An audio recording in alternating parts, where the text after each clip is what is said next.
اگر ماتم کے لیے صدائیں بلند کرتے ہیں عزیزان محترم، یہ صدائیں ہیں جس کو دشمن کئی سالوں سے روکنا چاہتا ہے، مگر یہی صدائیں ہیں جنہوں نے جوانوں کے سینوں کو تانا ہوا ہے۔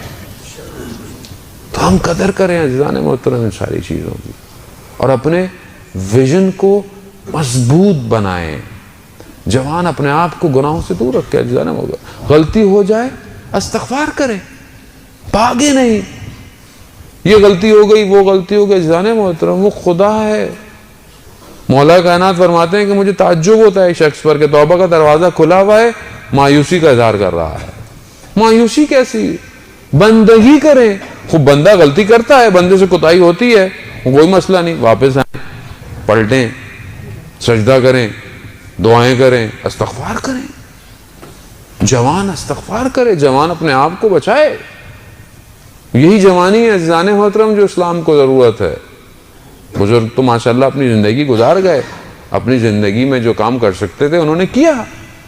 ہم اب یہ نہیں کہہ سکتے ہمارے ابو نے یہ نہیں کیا، وہ نہیں، عزیزان محترم جتنا وہ بہترین کر سکتے تھے انہوں نے کیا۔ اب یہ ہماری ذمہ داری ہے کہ ہم نے کیا کرنا ہے۔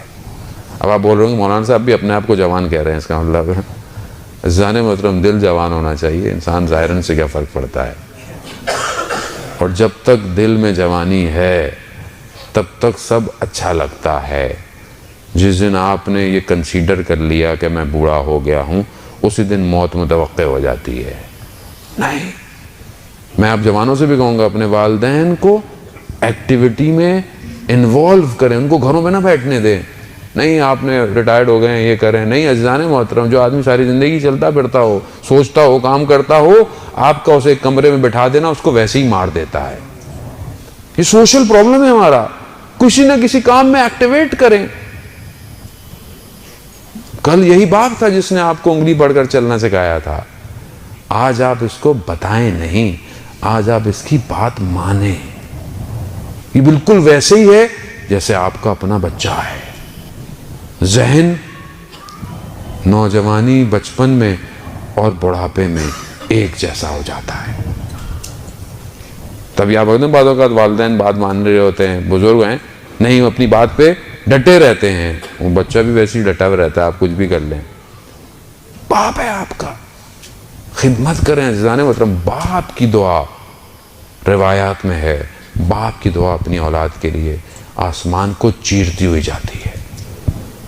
باپ کی خدمت کریں، دعا کریں آپ کے لیے۔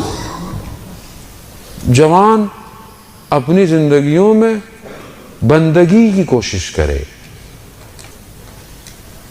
ہمارے استاد ایک بہت بڑے عالم کا واقعہ بیان کرتے ہیں، غالباً وہ اصفہان میں بہت بڑے فلاسفر گزرے ہیں۔ اس زمانے میں جو دور تھا، اصفہان دارالخلافہ تھا، جو حکومت تھی، جو حاکم تھا، اس کے گھر میں کوئی مشکل ہو گئی، حرم میں مشکل ہو گئی، ازواج میں، بیٹیوں میں۔ تو ایک بیٹی جو کہ ظاہر ہے شہزادی تھی، وہ حرم سے نکل گئی۔ رات کو جب نگہبانوں کو پتہ چلا کہ ایک میں پہنچی تو سب بند تھا، ایک دروازہ کھلا ہوا تھا۔ جب میں دروازے سے اندر گئی تو دیکھا کہ مدرسہ ہے۔ وہ مدرسے میں ایک حجرہ یعنی ایک کمرے میں ایک جگہ پر ایک قندیل جل رہی تھی، تو دیکھا کہ ایک جوان بیٹھا ہوا مطالعہ کر رہا ہے۔ جب اس نے میری طرف نگاہ کی تو اس نے کہا کہ آپ غلط آ گئی ہیں، یہ صرف طالب علموں کی جگہ ہے۔ کیونکہ وہ شہزادی تھی، اس نے کبھی نہ نہیں سنی ہوئی تھی۔ اس نے کہا کہ خوب ہم تو شہزادی ہیں، ہم تو جو کہیں گے وہ کرنا ہے۔ وہ چپ ہو گیا، اس نے بولا بھارا سمجھ تو رات گزارنی ہے۔ تو باپ نے، بادشاہ نے اپنی بیٹی سے پوچھا کہ تم نے رات کو کھایا کیا؟ کہا اس کے پاس پیاز اور روٹی تھی صرف، میں نے وہی کھائی۔ کہا اس نے کیا کھایا؟ کہا اس نے کچھ نہیں کھایا کیونکہ کھانا اتنا ہی تھا۔ کہا اس جوان نے تمہاری طرف دیکھا نہیں؟ کہا نہیں۔ کہا اس نے کچھ بھی نہیں کیا؟ کہا نہیں۔ کہا اس جوان کو لے کر آؤ۔ بادشاہ نے جب اس کو بلایا تو اس سے پوچھا کہ تم نے میری بیٹی کو دیکھا تھا؟ کہاں ایک نگاہ پڑی تھی، وہ بھی غیر عمدن۔ جب وہ آئی کہا کیسی تھی؟ کہا میں نے اس سے خوبصورت لڑکی نہیں دیکھی دنیا میں۔ تو کہا پھر یہ کیسے ممکن ہوا کہ تم اوج جوانی پر سب کچھ ہوتے ہوئے تم نے لڑکی کو دوبارہ دیکھا تک نہیں؟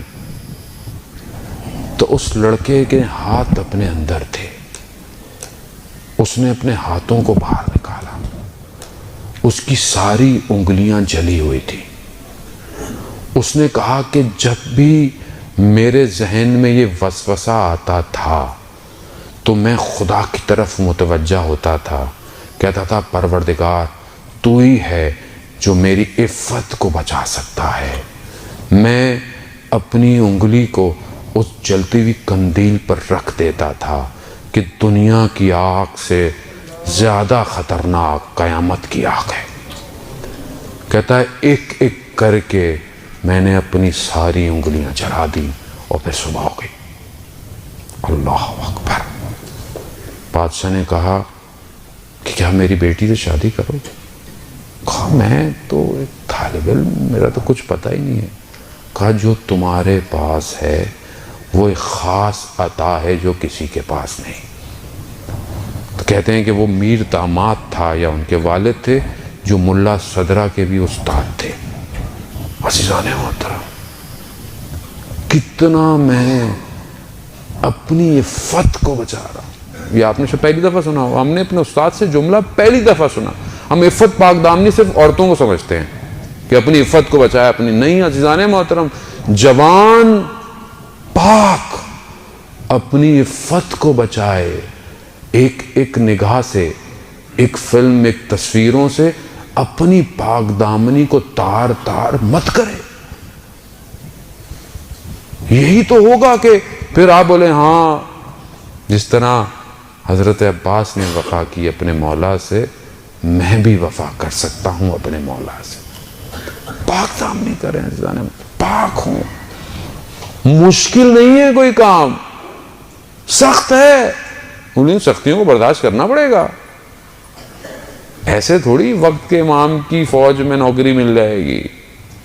اب آپ ملکوں کی فوجوں میں داخلہ لیں، کیسا ہوتا ہے؟ ذرا سی پاؤں غلط پڑ رہا ہو، انگلی ٹیڑھی ہو، ریجیکٹ۔ اور یہ امام کی جو فوج ہے یہ صرف ظاہری بدن کو نہیں دیکھے گی، یہ سوچوں کو بھی دیکھے گی، تنہائی کو بھی دیکھے گی، سجدوں کو بھی دیکھے گی، کہ جو اس میں پورا اترے گا آ جائیے۔ صرف باتوں سے ہم وقت کے امام تک نہیں پہنچ سکتے۔ عزیزان محترم،